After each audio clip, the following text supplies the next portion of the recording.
Honourable Member for St. James North. Thank you, Mr. Speaker.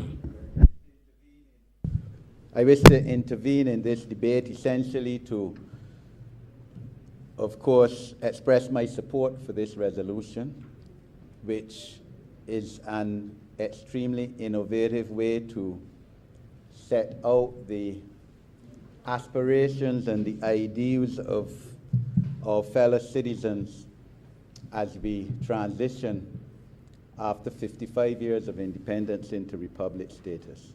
The underlying theme that runs through this charter is that all Barbadians are equal, as we of course know, and are entitled to justice and fairness, and to be treated on an equitable basis with respect and with common humanity and civility.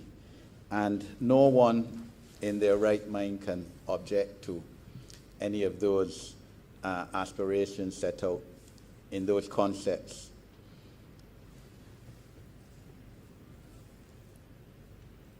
The document also speaks to Barbados' relationships with other countries, and we've heard today from honourable members of Cabinet that was added on by Cabinet. I fully support that. I mean, we are part of a Caribbean region bound by it historically, and in terms of culture, in terms of race, and every aspect of it. And now more than ever, really and truly, we need to further our association with Caribbean countries within our CARICOM movement and in other organizations of which we share common membership. We know that previous prime ministers, heads of government, from the Right Excellent Sir Grant Lee right down to the Right Excellent Errol Barrow, down to the Right Honourable Owen Arthur, and now to Honourable Prime Minister, have sought to bring the Caribbean, and through their leadership, closer together. And in an era of COVID and going forward, we need to come together more as a Caribbean nation, and this document expresses that idea.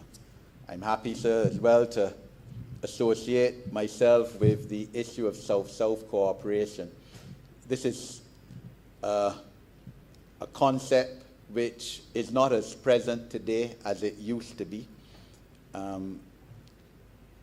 30 years ago, you used to hear more about South-South. In fact, I used to subscribe at that time to South-South magazine, which used to speak to relationships, increasing relationships, and closer associations between third world and developing countries, which largely reside in the southern part of the hemisphere. One of the problems, of course, is the difficulty of travel between these countries. I mean, in many cases, as we know, you have to travel to the United States, then to come back down into South America or Latin America, or go to UK, then to go to African countries. And it is something clearly that we have to look to developing, to improving, and which I know that our country is seeking to achieve. I mean, I think the time for talking about it has gone, and we need to accept the challenge of bringing the countries in the southern part of this world, the southern hemisphere, closer together. So I'm happy to associate myself as part of this Parliament with that aspect of the Charter as well. But to continue, Mr. Speaker, from where the Honourable Member for St. George South just left off in terms of our youth, I mean, it is a cliche now, long time, that our youth is our future. And the document speaks towards advancing our youth. So we have the ideas, we now have to put meat on them. And clearly one of the challenges which we face as a nation is the aspect of many youth, many young people having left school in this country without skills, without probably the academic qualifications, the CHCs, being able to enter the world of work, the world of life.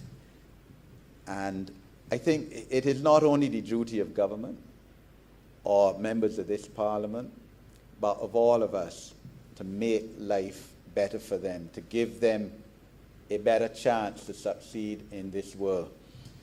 And clearly, I'm glad to be told that the Alma Parish School will be opening up again soon for those who may not be as academic as others, but we have to give our young people greater opportunities at skill training. Right now, of course, we have skills training boards, vocational training boards, and regularly, certainly up to the time of COVID, about 300 people would apply for 20 or so spaces in these institutions. When I first became a member of Parliament, and I went around to various government departments. One of the ones I went to in the first 2 months of my coming into this Parliament would have been the skills training, and was a bit disappointed with the opportunities that are offered there for our constituents. We have to get real about this. Maybe acquire a whole plantation, buildings, for example, where many young people who don't have the skills, having left school after 12 years free education, or having left school without certification, can now have the opportunity to go and get some concrete skills. We have, of course, the Youth Corps. Yes, tremendous initiative by this government again, regrettably set back to some degree by COVID and obviously the principles of social distancing, having curtailed the whole program. We have the Defence Force youth programs, which have been under pressure too within the last 20 or so months.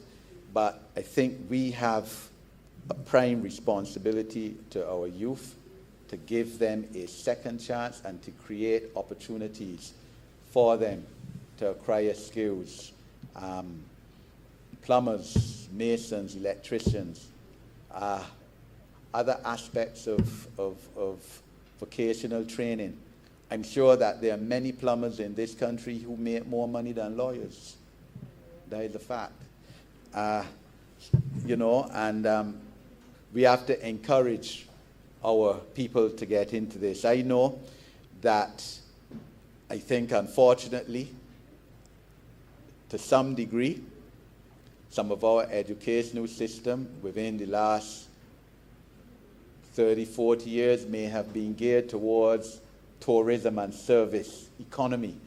One constituent of mine, a young lady, 30-odd years of age, who works in the tourist industry and was having issues, told me, at school, Ms. Hinkson, they taught us to be able to go into the hospitality sector. We have to move away from that, as COVID has shown, and give our young people a greater chance. This also ties in, and correlated with this would therefore be reform of our educational system, which has served us reasonably well in the past, but now clearly has become outdated to some extent. I like what I'm hearing from the new Chief Education Officer. Pretty impressed with her, and I know, of course, there is a committee looking at curriculum reform, and I really and truly look forward to that report and to reform of our curriculum, because we have to create a young person within our school environment, our educational system, who is able to think critically, who is able to teamwork, who is able to resolve problems and issues and conflict, and be prepared for the world of adulthood and the world of work, which we are probably failing to do. and to achieve with many of our young people.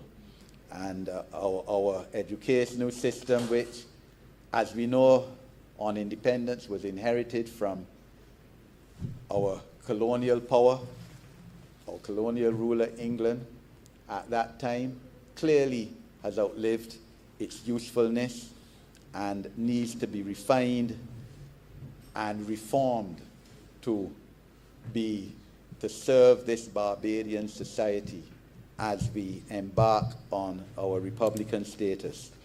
The document speaks towards persons with disabilities under the section dealing with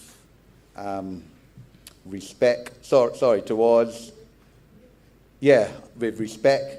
We affirm our single greatest responsibility of one to another is to safeguard and protect the dignity of our common humanity, including towards persons with disabilities. And so I've spoken many times in this Parliament and many times before I entered this Parliament on the need to create an environment where people with disabilities have as equal a chance as anybody else to achieve their full talents and their full potential.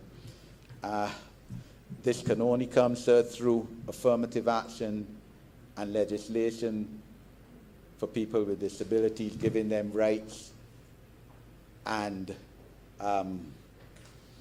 privileges which they, to a large degree in reality, do not have right now. I mean, we speak many times about the fact that we have had free education, quote unquote, in this country, enshrined in law since, I think it is December 1961, or certainly by 1962, but that in reality that is not so for many people with disabilities. And it could only be resolved, as I said, by disabilities legislation, which goes towards the full gamut of the inclusion. And of course the word inclusion runs throughout the thread of this document, but which seeks towards the inclusion of people with disabilities, both young and not so young, in all aspects of this society. I know, sir, that for that to happen, you would need consultation with the stakeholder organizations serving people with disabilities, but let us start that process. I know we've been set back and have had to concentrate a lot on managing COVID, sir, within the last 21 months, and this government has done a commendable job in so doing, in spite of course, the rise in numbers of which we are all concerned with over the last 3 months. And but for COVID, sir, I think that we would have been much further advanced after 3.5 years in office than we are now. But that's the reality, and there's nothing that we could have done about it, the advent of COVID. But certainly we owe it to people with disabilities as one of the most vulnerable groups, sectors, categories of persons in our society to give them a better deal. And we have to start looking at how we can do this. The document also speaks towards social security and creating a platform for better protection of the most vulnerable in society. So whatever we do, there will be people, and largely, yes, single women with children, that has been mentioned in Parliament by today, who need welfare, who need social protection. And yes, sir, again, that aspect of our government, the welfare system, has been under tremendous pressure over the last 21 months. What with so many people, tens of thousands being laid off from work, they have no income in their household. We have, yes, sought to buttress that by the $600 grant to households which didn't have any income. We've sought to widen the network of provision of welfare for more persons, but there are and I suppose inevitably persons who have fallen through the crack, who need that assistance from the welfare department, including 5 victims, sir, who, in my constituency, who haven't been able to access welfare, who are getting the runaround. And you know, again, I know that we have welfare reform on our table, but we have to find a way in the interim to be able to ensure that persons who deservedly need welfare don't fall through the cracks. Like in everything else, sir, there have been people in this country, our constituents, some of them, who have sought to defraud the system, you know, who get in both welfare and the $600 grant. I'm sure all of us can speak towards people in our constituencies who we know have been able to do that, and that is fraud. And when I find out, I tell them, listen to me, you're doing wrong, because when you do that, somebody who deserves some income from government through welfare, through the Ministry of People Empowerment, is not getting, and it's not fair. And part of this new society, this just society, this equitable nation that we have to strive to aspire to, has to be fairness and honesty by our people, not to be trying to be smart, not to be trying to be selfish and to get everything for yourselves. And I really call on those who know that they are defrauding the system, those who are working but still getting a $600 a month grant from the Ministry of People Empowerment, to stop it, because you're not being fair to your fellow person.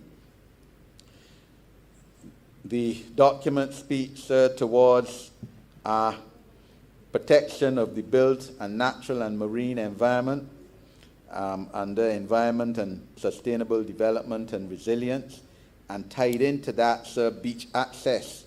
We pledge to protect the free and unrestricted access to all our beaches and public spaces, which is an inalienable right of every Barbadian. So one thing that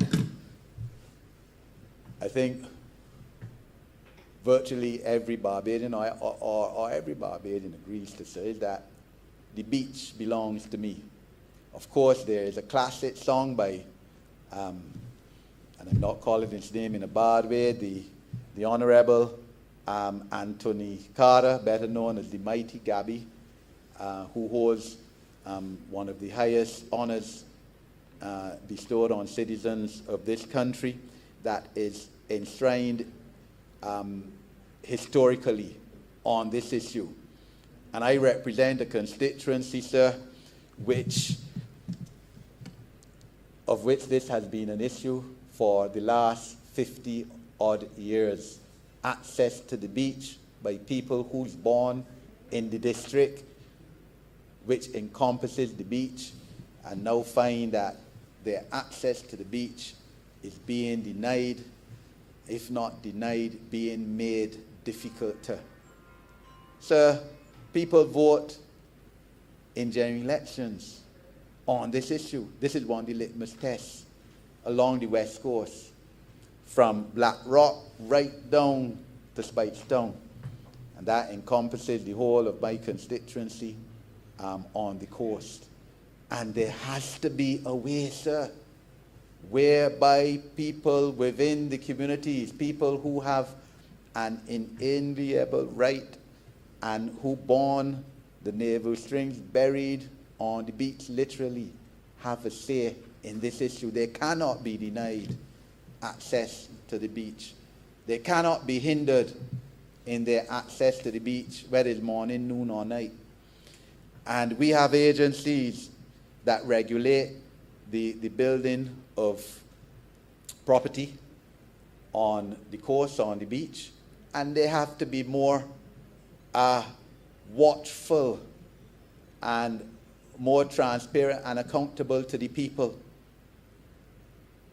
who consider it rightly their birthright to access the beach. Like I said, I was appalled that early last year in Western that beach access was cut off and permission given by government authorities. And I was in cabinet then. Not only that, but obviously the MP and the minister in charge of maritime affairs was not informed either. But this can't continue in this country. Recently, we know that the Honourable Member for St. James Central 3 weeks ago or 2 weeks ago spoke about it within his constituency and spoke of it in very, very strong language. And it is something that West Coast members of Parliament have to be concerned about. I was in the Garden, St. James, on Saturday afternoon, and as usual, it was mentioned to be, but Mr. Hinkson, you know, it's becoming more and more difficult for us to access the beach down here. So I am calling, sir, on those with responsibility, whether it's in town planning, whether it's in coastal, to be mindful of this issue. The people have to be involved as far as I'm concerned. The people within a district should be written, should have the opportunity to attend town hall meetings before development starts. This does not happen, as I understand it, and I would have met recently with the Honourable Member for St. Michael South Central and Coastal and Town Planning on this issue. As I understand it, they leave it to the property, it is left to the property developer to inform the residents in the district, and that can't work.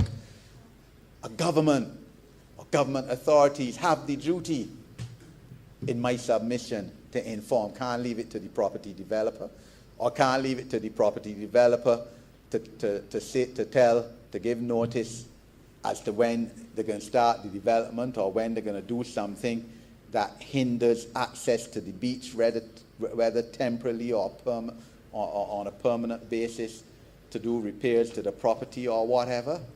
The property developer not going to do that. So to tell me that there are conditions to it is really and truly meaningless if there is no government intervention to ensure that this is done. And the only way that can be done is if government takes on the responsibility for so informing and being there and involving the people within the districts at every level. If not, there's going to be lack of transparency, lack of accountability. You're going to hear that the local MP, politician involved in this conspiracy. And that is certainly not the case in my case or in my fellow West Coast members of Parliament's case in this Parliament. It's also the case, sir, and I first wish, as I said, to commend the Honourable Member for St. Michael South Central, who 2 Sundays ago came with me down to Roadview with members of the Coastal Department and Town Planning to look at the situation where there are 4 properties, essentially 4 properties that have been adversely affected because of works by multi-million-dollar properties further up the road to the north. In Roadview, they have suffered adversely, and there are reports on this. So this is not me speaking out of my head. Reports that have said that these 4 properties have suffered along the coast as they adjoin the beach because of developmental works allowed by multi-million-dollar properties in the vicinity and allowed by government authorities. In fact, it was accepted by the Coastal Department that in the case of one, they were wrong to allow particular work to be done because the water then, obviously, as we know, has to find a course and comes downstream and affects properties. And I'm calling on the Coastal Department, and I told the Honourable Member, the Minister for Maritime Affairs, I thank you for coming with me, but I'm going to speak about it at the first opportunity in Parliament. I'm calling on Coastal Department to act and to protect these properties as has been pleaded by the residents. And as I said, there are studies about it. As I understand it, the government is hoping to access an international loan which will be used partly to do some developmental work in this area in 2 years' time, but that may be too late. It is better for the government to be able to spend a few tens of thousands of dollars to protect these properties than to be possibly liable in law down the road because you granted permission for some rich people further up the road to do work that has affected these properties. This is part of what we are trying to achieve in this charter: fairness and equitable equity for our people. And that is why in the charter we commit to the protection of our land, air, and marine environment. And that means protection of people's individual properties where there has been undermining of those properties because of development which has been approved by government departments. The document speaks towards access to information. Under democracy, we shall promote the right of access to information and the right to freedom of communication and expression. And I spoke about it, sir, recently in a debate, and I again call for freedom of information legislation. I think that is under the Ministry of Information, but we need that. Again, look, we are not a government that has anything to hide. But by hindering access to information where there is no legislative right by or of the citizen to access government information through government files, of course, barring information which is detrimental to national security, of course, that would be excluded. We need to pass freedom of information legislation. And I always say, and you, Mr. Speaker, would know very well that in Jamaica, Dudas Coke was only caught because they had freedom of information legislation. And when the press called for information which was in the purview of the government had 60 days, I think it was, under their legislation, freedom of information legislation, to disclose that information. And that was the start of the downfall of Dudas Coke and his extradition then to United States in jail. And these kind of legislative and policy initiatives by a government enhances the governance of a society. Just like modern day prevention of corruption legislation, just like modern day integrity in public life legislation. It is something that we have to have as we go forward into a new republic. Lastly, Mr. Speaker, I wish to speak to the issue of reparations, because towards a just society section in our charter speaks towards commitment to working in good faith to heal the wounds inflicted on our people through centuries of enslavement, racism, and oppression, in order to reconcile the fractures such inhumanity produced, and to seek reparatory justice and the economic enfranchisement of the systematically oppressed. Something, sir, I totally agree with, and I join hands with the Honourable Prime Minister, with my colleague, the Honourable Member for St. Michael East, in calling for the developed world to grant reparatory justice to our country and to our fellow CARICOM countries. They owe it to us. We went through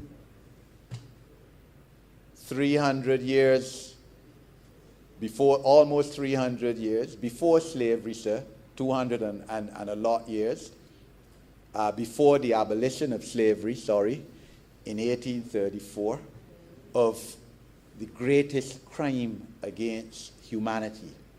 Such a great crime, sir, that in fact our ancestors, the ancestors of every single person who comprises this parliament, were deemed to be non-humans, sir. Not humans. That was it. And the European countries, including Great Britain, of which we are transitioning from their head of state being our head of state next week, has continuously denied responsibility for the inhumane treatment of our ancestors. They had the opportunity, sir, as recently as 2007, on the 200th anniversary of the abolition of the slave trade, when they debated in the British Parliament this issue. And surrounding that, of course, was the Durban Conference on reparations in South Africa, which Barbados played a prominent role. And the British government continuously refuses to apologize to us for the injustices, for the inhumane treatment. I mean, it is indescribable that they put our ancestors through. Now, the British state and the royal family, sir, has apologized in 1997 for its role in the potato famine in the 19th century island. They have apologized to the Indian people for the British massacre of about 1,200 people at Amritsar in the Punjab in 1919, but refused to apologize for the, I think it's 15 million slaves. You remember has 2 more minutes. Yes, sir. That they transported as part of the triangle from Africa to the Caribbean. That is not right. They justify it by saying that it was legal at the time, and therefore, even though it was something that was wrong, it was legal, and therefore they should not have to give any compensation or reparations. Now, in fact, sir, in 2004, a team of financial experts and lawyers and actuaries and historians calculated that if the United Kingdom were to pay for the 2 million slaves in the Caribbean at a wage at the lowest level of an English worker in the 18th and 19th centuries, plus damages for trauma and for loss of assets, Britain would pay £7.5 trillion to the Caribbean. £7.5 trillion. That is what those experts calculated Britain got out of our ancestors as slaves, free slave labor. We know that, in fact, Barbados, as has been said earlier today, was the standard form slave country on how to treat slaves and to get the most out of them for the enrichment of England. The 1661 Slave Code, which was passed by this Parliament, sir, was used as the model piece of legislation throughout the world, not only in other British colonies, but by colonies of other European colonizers as well on how to legislate to control and manage your slaves and your slave society. But the reality of it, sir, is that Great Britain, and indeed all of Europe, is as wealthy as it is because of the profits made from slavery in Barbados and in other Caribbean countries. That is a fact. The British state, the royal family, were direct investors in slavery and in the slave society. They controlled the ships, invested in the ships. They controlled the insurance on the slaves and the ships, the banking industry. And all of this is the reason why these countries are so wealthy and why the British monarchy itself is so wealthy. And therefore, you know, I would trust, sir, that when, of course, Prince Charles comes down next week, that this would be again reiterated to him, as I'm sure it has been reiterated to the British Crown already, that we need compensation. It doesn't have to be money, sir. We don't expect $9.7 trillion to be transferred to our Caribbean countries. But we need some compensation for our education, because the fact is that our education could be better but for slavery. We have had, in many cases, Member wind up, please. yes, sir, I am, dysfunctional families because of how we were treated during slavery. We have a situation, sir, where 60% of Barbadians over the age of 50 suffer from hypertension or diabetes or both as a direct result of the trauma experienced by our ancestors during slavery. So we need some compensation, not only in terms of help for our education system, but for our health system. And yes, there are individual universities that have given money. I think, subject to correction, I believe the University of Glasgow or another university has committed £20 million towards reparations for Caribbean people through the University of the West Indies. But we need a systematic policy by our former colonizers to give recompense to our people. So, sir, this is an extremely innovative document, subject to correction, but I believe it is the first of its kind in the Caribbean, not tied in with the Constitution. Yes, you won't be able to enforce the aspirations under it in court, but it is certainly something which we aspire to, sir. And I know Canada did it. When I was a student there, they would have repatriated their constitution from England, formulated a charter of rights for its citizens, and this is in similar vein. And I fully support this resolution here today. I'm obliged to you, Mr. Speaker.